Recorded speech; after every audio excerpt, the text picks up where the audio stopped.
So the contraction first begins in each muscle cell or muscle fiber, which contains structural units called the sarcomeres that actually do the contraction. Muscle contraction first begins in the neuromuscular junction, or where a neuron connects with a muscle receptor.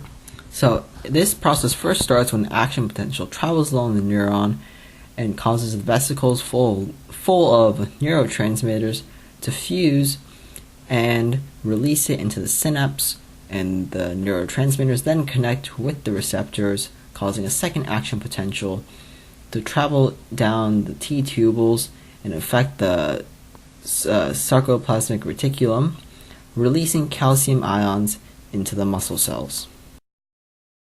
Once calcium is released into the muscle cells, it binds to the troponin, which is present on actin. Now, when the calcium binds to the troponin, it causes the tropomyosin to move out of the way, exposing the binding site, which the myosin head then connects to.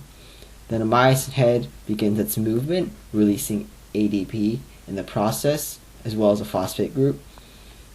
And when it's complete its full movement, it needs ATP to release it from the binding site, and then the process starts all over again, or the myosin head goes back into its resting position until it needs to move.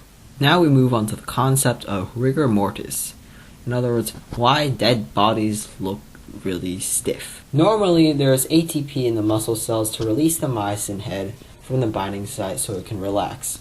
However, when you're dead, the body can't produce ATP because it's dead, so the myosin head can't disconnect from the binding site.